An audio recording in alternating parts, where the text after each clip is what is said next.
کو بتاتا ہوں جی، میری اسٹینڈنگ کمیٹی تھی ہیومن رائٹس کی. بہت 4 اہم سینسیٹیو 3 ایشوز تھے، وہ ان کو ٹیک آن کیا گیا تھا. وہ پچھلی میٹنگ میں اس کے اوپر پروسیڈنگ ہوئی. آئی جی اسلام آباد کو نوٹس ہوا 26 کے اوپر. اڈیالہ جیل کے اندر جو لیڈر آف دا اپوزیشن تمام لوگ گرفتار ہوئے، اس کے اوپر نوٹس ہوا. پھر ایک بلاسفیمی کا ایشو تھا. کیا ہوا؟ راتوں رات وہ ایجنڈا سے اڑا دیا گیا. بلاسفیمی کا ایشو میری وداؤٹ مائی کنسینٹ، اچھا without the consent of chairman.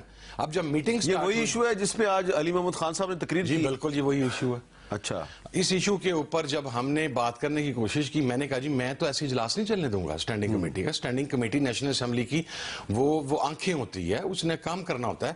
جب یہ ایجنڈا کے اوپر ہے، ایجنڈا اپروو ہوا ہے پہلے، ایجنڈا اپروو ہونے کے بعد ایجنڈا جاری ہوا ہے، اور پھر اجلاس سے ایک دن پہلے میں ٹریول کر رہا تھا، راستے میں مجھے اطلاع ملتی ہے کہ جی وہ ایجنڈے سے نکال دیا. اچھا، کیونکہ آپ نے ذکر کیا ہے تو ذرا علی محمد خان صاحب کی تقریر کا کچھ کلپس اگر آپ کے پاس ہیں تو وہ چلا دیں، کیونکہ انہوں نے یہ اسی ایشو کا ذکر کیا. یہ جو سوشل میڈیا پہ توہین رسالت اور توہین قرآن اور توہین مذہب کہیں اور توہین مذہب ہو رہی ہے، تمام مذاہب کی توہین ہو رہی ہے. گزشتہ کچھ عرصے سے سوشل میڈیا پہ بے انتہا بلاسفیمس مٹیریل آ رہا ہے. اس پہ ایک کیس چل رہا ہے جس میں ڈائریکشن آ چکی ہے، محترم اسلام آباد ہائی کورٹ میں آیا ہے سردار اسحاق خان صاحب کے. وہ فرماتے ہیں محترم جج صاحب، what should be the constitution of the commission, کہ کیا اس پہ کوئی کمیشن بنے. This is a matter within the discretion of the federal government. عدالتوں میں یہ کیسز چل رہے ہیں، اگر آپ کمیشن بنا دیں گے تو یہ کیسز عدالتوں سے کمیشن میں چلے جائیں گے. ختم نبوت صلی اللہ علیہ وسلم کے حوالے سے جب توہین رسالت کا کوئی پرچہ کٹتا ہے، وہ سلسلہ خدا نخواستہ رک جائے گا اور سارا کیسز وہ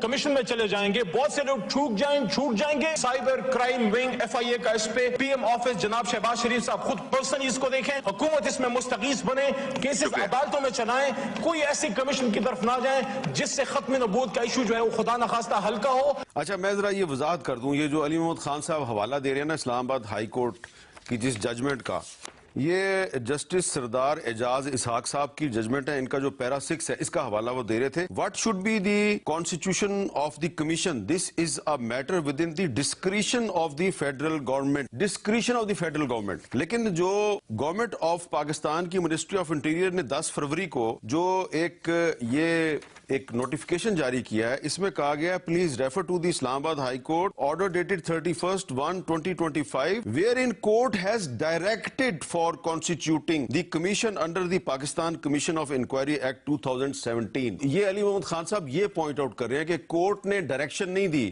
کورٹ نے کہا یہ حکومت کی ڈسکریشن ہے.